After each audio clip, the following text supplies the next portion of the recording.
It started with a heartless kick in a crowded Lagos market. A woman in a sparkling blue suit, Sarah, attacked a homeless man who was only trying to return her fallen purse. She spat on him, stole his money, and left him bleeding on the dusty ground. If only she knew that this one cruel act would not only destroy her future but also reveal the golden heart of the one person she despised the most, her stepsister, Amaka. This is a story of how a single act of kindness in the face of incredible cruelty set off a chain of events so powerful it turned a poor, beaten girl into a queen and brought a proud, wicked woman to her knees. Karma was watching. The kick landed with a sickening thud, forcing the air from Michael's lungs. He doubled over, a sharp, burning pain exploding in his stomach as he coughed up a splash of blood. The black leather wallet he had been trying to return flew from his hand. "I was just trying to give it back," he stammered, his voice trembling as he looked up at the furious, beautiful woman before him. Her name was Sarah. Dressed in a shimmering blue suit and towering heels, she snatched her wallet from the ground, checked it, and then, to the horror of the watching crowd, slapped the homeless man hard across the face. "He's only trying to help." A market woman cried out, but Sarah silenced them with a venomous glare. "You think I don't see your dirty tricks?" she sneered at Michael. "You had the audacity to touch me with those filthy hands." As Michael slumped forward in agony, his hand brushed against her heel. Sarah screamed in rage, kicking him hard again in the same spot. He groaned, reaching for his phone to call for help, but she snatched it away. "Ah," she declared triumphantly. "You even stole my new iPhone." She rifled through his pockets, pulling out a thick bundle of foreign currency.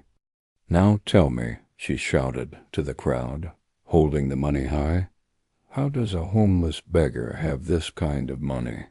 He's a thief." The crowd, easily swayed, murmured in agreement and turned away, leaving Michael bleeding on the floor. But one person had seen it all. Amaka, Sarah's quiet and mistreated stepsister, had watched in horror. She knew the truth.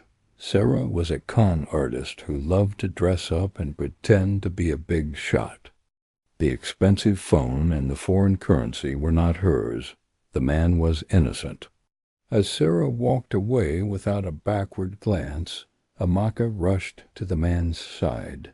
"Are you okay?" she whispered just before he lost consciousness. With the help of a kind stranger, she got him to a hospital. The doctor emerged with a grave look. He was kicked right where he has an undiagnosed case of appendicitis. "He needs emergency surgery now, or he won't make it." Amaka's heart sank. She had no money, save for the small amount her cruel stepmother had given her for an errand. Without a second thought, she handed it all to the doctor. "Please start the treatment," she promised. "I'll find the rest." She stayed by his bedside until he woke with a weak smile. Then she left, her heart heavy with the fear of what awaited her at home. The moment she opened the gate, her stepmother descended upon her like a storm. "You useless girl, where are you coming from? Where is my money?" Amaka stammered. I used it to pay a hospital bill, Mama. I promise I'll pay you back." "You what?" her stepmother shrieked. "You used my money to save a worthless man?" She lunged at Amaka, beating her mercilessly, while Sarah clapped and laughed from the doorway. "Until you bring back my money, you'll sleep outside like the street dog you are." They screamed, slamming the door. Amaka sat in the cold, her body aching, mosquitoes feasting on her skin. But in her heart, she was glad she had saved a life.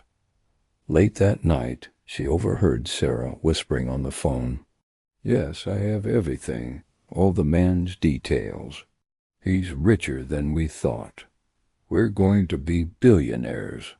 Amaka pretended to be asleep, her mind racing with confusion. What was Sarah planning now? The next day, Amaka rushed to the hospital, but the man was gone. "He's been discharged," a nurse said. His family came and paid all the bills. Relieved, Amaka went to the market, taking on heavy loads for rude customers to earn back the money she owed. She endured kicks and insults, her spirit focused on one goal, survival. Later that afternoon, as she carried a woman's heavy load to a car, someone bumped into her hard. It was Sarah with her fiancé. "You!" Sarah screamed, her face twisting with rage. "How dare you touch me with your dirty body?" Without warning, she pushed Amaka's load to the ground, the items scattering everywhere. Then, with a wicked smile, she began stamping on them, grinding them into the dust. "That serves you right, daughter of a common mistress," Sarah spat. "I could give you the money, but only if you bow down and lick my shoes." Humiliated and heartbroken, with her last hope crushed, Amaka slowly dropped to her knees. But just as she was about to bow her head, a calm, powerful voice cut through the air. "No, she doesn't have to do that." A man stepped forward, pulling Amaka gently to her feet. Sarah hissed, "Who the hell are you?" The man looked at her and smirked. It was Michael, the man from the market, but he was transformed. He was no longer a homeless man, but a handsome, confident billionaire in an impeccably tailored suit. "So," Michael said, his voice cold as ice, "you still have the guts to talk to me after what you did?" Sarah's eyes widened in shock and terror. "You the thief?" "Thief?" Michael laughed, a cold, humorless sound. He clapped his hands twice. Instantly, a fleet of black, luxurious cars screeched to a halt, surrounding them.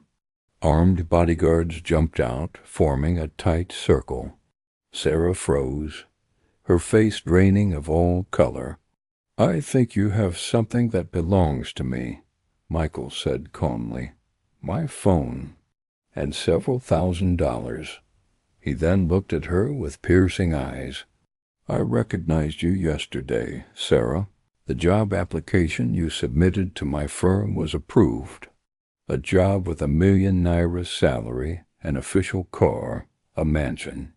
But your lack of human empathy made you lose it all," he continued, his voice echoing in the stunned silence. "I'm Michael Adam, of Adam Corporation. I went undercover as a homeless man to investigate who has been stealing from my company. You and your fiancé," he said, pointing at the now trembling man beside her, "have been hacking us for months. I was about to go on my mission when I saw your wallet drop. I was just trying to help. But you, in your greed and cruelty, exposed yourself completely. The bodyguards searched them and found a flash drive containing all the evidence of their crimes. Sarah and her fiancé were arrested on the spot, their pleas for mercy falling on deaf ears." Amaka stood dumbfounded. Michael turned to her, his expression softening. "You are a kind-hearted woman," he said, pulling her into a gentle hug. He rewarded the kind man who had helped her, replaced the goods Sarah had destroyed, and sent a message to the market sellers who had stood by and done nothing. But the day was not over. When Michael took Amaka home, he arrived to the sound of screaming. He rushed in to see Amaka's stepmother beating her mercilessly. "Because of you, my daughter is in prison," she shrieked. "Enough!" Michael's voice boomed through the compound. He pulled Amaka away from the woman. "So this is how you treat a girl with a golden heart?" he said, his eyes cold with fury. He turned to the stepmother. I was going to consider forgiving your daughter for Amaka's sake. But now you have proven you both deserve nothing. He had all the gifts and food he had brought for the family removed. The stepmother fell to her knees, begging, but it was too late. Amaka looked at Michael, her eyes pleading. "Please," she begged, "take me away from here. I've had enough." Michael looked into her kind, bruised face, and in that moment he saw his future. He dropped to one knee and pulled out a sparkling ring. "Amaka," he said, his voice now soft and full of emotion, "will you marry me?" Tears of pure joy streamed down her cheeks. "Yes," she whispered, as the entire community, who had once mocked her, erupted in cheers. The story of the kind-hearted girl who saved a billionaire and defeated her wicked family became a legend, a reminder that God does not sleep, and a good heart is the greatest treasure of all.